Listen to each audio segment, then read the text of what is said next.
let me set this right here. What's up, YouTube?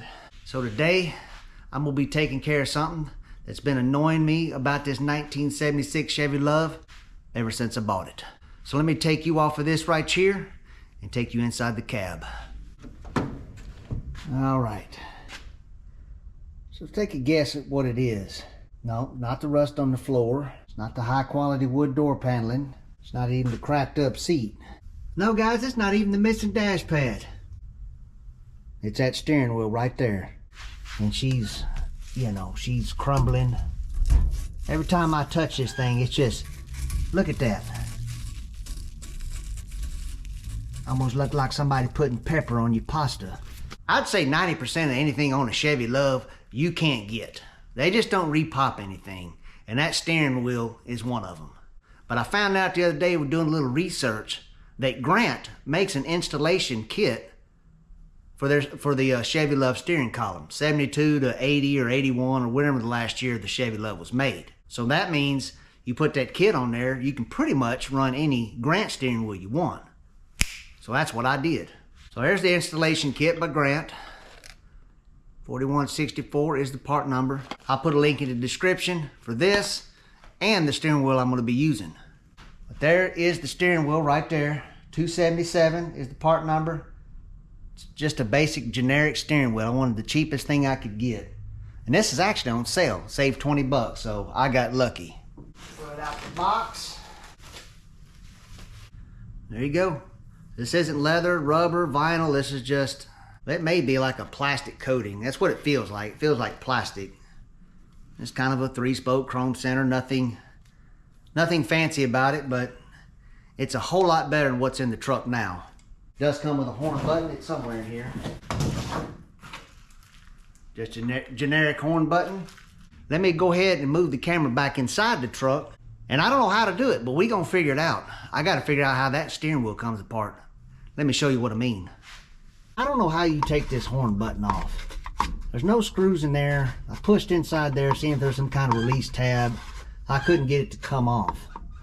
So I think what I'm gonna do, I had not tried this part yet, is I'm gonna get some gloves for these Hans, and I'm gonna set the camera up. I'm gonna pull on this thing. Maybe it just snaps into place and it's just a really tight snapped fit. All right guys, we in this high quality interior. I got some gloves. I got some chicken eye covers. Keep them protected. I'm gonna pull on this thing and see what happens.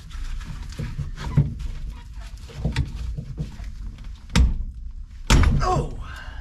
Now I don't know if I did that right, but I can guarantee you one thing. It came off. I guess that's part of the horn button there. That just plug in. What does that do? Yeah. I started looking at this thing right here. I think these are threaded on there. That's probably how you take that horn button off.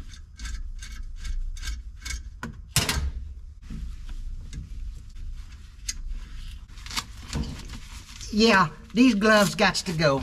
I don't need them anymore.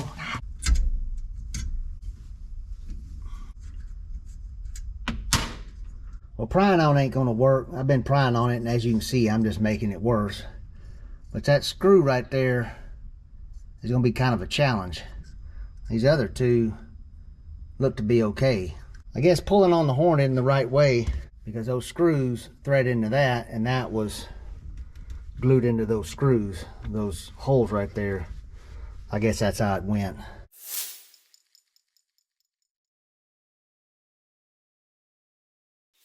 This isn't really a how-to. This is more of somebody making this truck just a little bit better and also providing y'all with much needed mug time. Yes. All right, let me set y'all back up. See if I can get those screws out. There we go. Whew. Spring.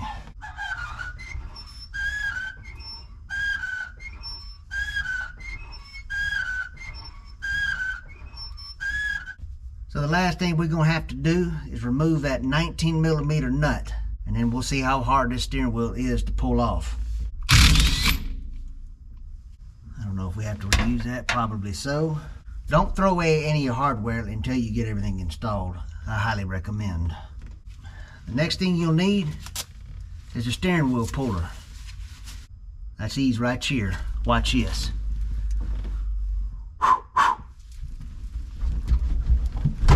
Oh, you... I didn't expect it to be that easy. That's an awful shape there. Let me go ahead and pull y'all in, show you what I'm looking at. Yeah, she a bit crusty in there, ain't she? But there's the blinker stick. I don't even know if that works. Oof. Yeah, that's kind of, that ain't very smooth. I can tell you that right now. It does that, whatever that does. What is this? The cent never spent to repair a Zippo product.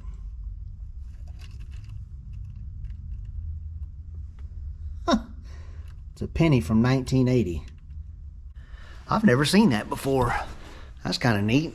So guys, we're gonna part ways on this camera. I'm gonna go ahead and clean all that up. I might even take the steering column covers. I think I noticed some screws on the bottom. Just kind of clean all that up, lubricate it, see what needs to be done there. And then once I get all that done, I'll pick back up on the video. We'll start installing the new steering wheel. There's the instructions right there. Looks like an essay's been written to install a steering wheel. So I got to read all that, and once I do, we'll install the new wheel. That little notch right there, a little, I guess you want a little nipple or whatever. Then you got a little hole right there. There's lines right up with that notch. A couple of Phillips screws. And there you go. I've had this thing kind of apart and cleaned up. I found out why this wouldn't move. See where that fingernail's touching? There's one nut and then one below. They were both sitting in the bottom of this cover, and so when I dropped it, they fell out. And of course the screws were backed out and it was hitting the deal right there. Y'all see that? So now that's working. Cleaned it up, lubed it up best I can with what I got, and it is what it is. I still don't know what that's for. Maybe high beams. That's my guess. So I read the essay that they provide in the kit for the instructions here, and I noticed right there, there's the hub, and there's the hub. Now if you're looking at it picture to picture, you think it installs this way. So basically that would go that way towards the steering column, like they're showing it in the picture. I can tell you right now, ignore that. That is not correct for this installation kit for the Chevy Luv. This will go towards the column. This faces towards the steering wheel. And if you look right there, it says the word top, so that means that faces up. So make sure when you remove your old steering wheel that your front wheels are straight. Now there is some roll pins that you're supposed to knock into these two holes right here. That is your turn signal cancel switch. So when you turn left and you got your blinker on, when you straighten out, it's supposed to cancel the turn signal. That's what those roll pins are for. We'll go over there to the workbench, we'll knock those two roll pins in. I think that's it. Then we can officially start putting the hub in and the steps we need to get to finally putting on that nice, good looking steering wheel. All right. So there's the two roll pins that come in the kit. There's your hub. And there is the roll pin instructions. Now believe it or not, there's a whole lot going in here that they tell you to do. And it seems to be somewhat important. First thing they tell you is the pin location in the hub needs to match the depth of the actual original steering wheel. The second thing it tells you is the slot of the pin must face inward towards the center of the shaft. So meaning the slot that's cut into the roll pin must face towards the steering column. Why that's important, I have no idea. And then you need to check for proper clearance, and you may have to bend it in order for it to engage and disengage the mechanism. Obviously, you don't want it to ruin your mechanism if you want all that to work correctly. I kind of want all that stuff to work right, so I'm gonna go ahead and install the roll pins first. Just hit them in there a little at a time, and then try to put the chicken eye on it, make sure it matches the original hub, and then we'll start installing this. I can tell you right now, this needs to be one shot, one kill, because I can't even get this thing to really slide very well onto the splines. I mean, this hub is brand new and fresh, and this steering wheel splines are from 1976. So they've had a lot of this over the years, and so they're a little bit more broke in, and that thing will slide in and out a little bit easier than that new hub. But I need to nail this one time. I don't want to keep trying to pull that hub off, because yeah, that's not going to be fun if I don't get it right the first time. So, let me take you off the mug, and I got to get to work. Let me put the chicken eye on that and see if it matches the steering wheel. Nope, needs to go down a little bit more. Couple more love taps. 1, 1, 2, 2. Lock that chicken eye in again. Nope. Oh yeah. Chicken eye likes that. I got the splines lubed up on the hub. Got it facing towards the top. I made sure the steering wheel was straight when I pulled it off. Small hammer to install the hub. And I thought about using this to distribute the load, because I wouldn't want to smack on that from side to side. It could possibly crack it. I don't know what this is made out of. Maybe aluminum, or I don't know. But I'm going to use this and just give her some love taps. Looks like it's installing straight. Now I will say this, because of the design of this column and this thing right here, if I need to knock those pins up a little bit more, it won't be that hard. I can just kind of tap it from the back side, because this column shaft is pretty small. Probably not going to be too bad to adjust if need be. There's also a brass contact back here that needs to engage this ring. It looks like it is touching, but not very much. Oh, the dang truck's falling apart. Let there be light. Now, looks like it's roll pin's okay. Looks like it's better engagement on that contact.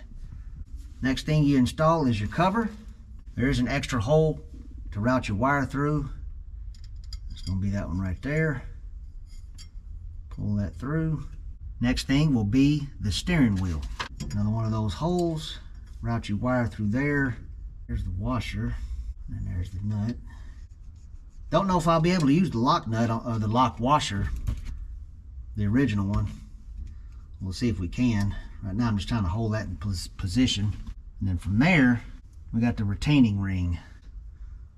That will face, it should face that way. And then you would connect your horn wire there. And you got 3 shoulder bolts. They're not regular bolts, they're shoulder. Let's see if we can get all this lined up. Guys, this ain't easy, I can tell you that right now. All right, one more bolt.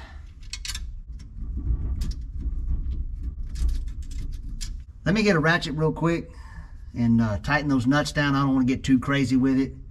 And then once those are in place, then I'll hit the big nut. I may have to go, it may go further in, so we'll have to watch the depth of the roll pins as well.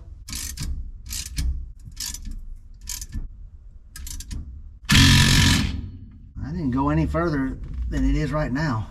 You ain't getting that lock washer on there. All right, we're turning left. It's hard to do this one-handed while holding the camera. All right, we've made our left turn. Watch this turn signal. Yep. Straighten back out. Let's go ahead and turn right.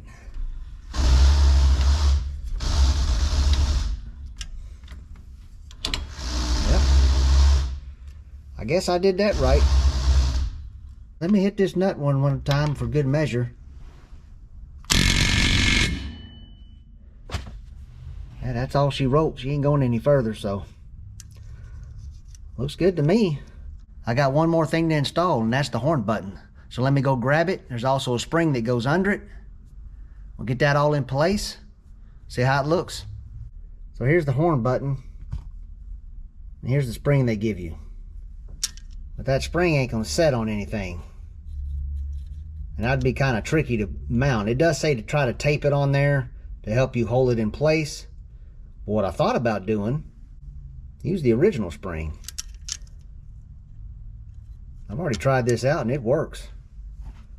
Now see those little notches right there on this retaining ring? And in your horn button you got some dimples.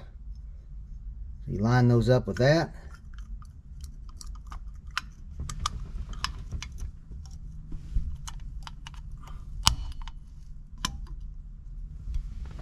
And just kind of turn a little bit, maybe like a quarter turn.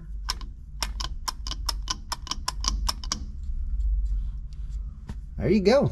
Look at that. Man, I am loving this new steering wheel. It looks a whole lot better than what came off of it. And so now I'm not going to have all that crumbling stuff falling all in my seat and everything. Now, if I didn't state earlier, I don't think I did, the diameter of this wheel is 15 inches. And I noticed the original is just a little bit bigger.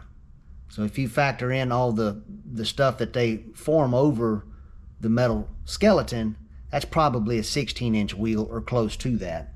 This is slightly smaller, but still going to have plenty of leverage to allow you to steer your manual steering. And with this truck being small block Chevy, I need all the leverage I can get. All right, I think what I'm going to do now is go ahead and install the column covers. I need to clean all that up, put it back together, and we'll go over this one more time, just kind of get a look at it from a distance, and then we'll wrap the video up. So I got the steering column covers back on, cleaned up, look pretty good for what they are. I also had to address this thing with one of the plastic holes. The end was broke off, so I just needed to use a fender washer to secure that back in place, so that thing ain't flopping around anymore. But man, that steering wheel does look nice, doesn't it? Compared to the rest of the interior, that looks like a piece of jewelry. So guys, that steering wheel looks pretty good in this old 76 Chevy Luv. This truck's named the Vegas truck. So if you're new to the channel, you got to subscribe. Look for the playlist on this truck. Video 1 will explain why I named it the Vegas truck. Now this is a project that I'm trying to do on the cheap, and that's really, really hard with today's current prices. But yep, she's 350 swapped. It's got a turbo hydromatic 350 transmission right behind that small block Chevy 350. And I just finished the coolant system on it, but I have no way of putting it in gear. So the next video on this truck is going to be me trying to figure out how to put this thing in gear. I was actually going to do it right after I did the radiator, but with that raggedy no count steering wheel crumbling and falling all up in my lap, I had to take that thing out and put that new one in there. Now that that's been taken care of, I can get back into the shifting business. I also got a transmission cooler. I need to sneak in front of that radiator and then connect the two. That way that transmission don't get overheated. Now I also got this 66 C10. Had this thing for a long time. Got videos out on it now. There'll be videos coming up in the future, I can promise you that. Also, sometimes my buddy Trey will bring a truck over, or sometimes I go mobile and I go to his shop and we do a video or two there. So you just never know what old Charlie Chicken Eye is gonna do next. So you gots to stay tuned, you gots to subscribe, and you just gotta stay up to date, because you never wanna miss mug time. Oh yeah, don't act like you're tired of it. You might be new to the video, but you ain't gonna get tired of it. You actually gonna start enjoying it. I can promise you that. All right guys, like I always say, until then, thanks for watching.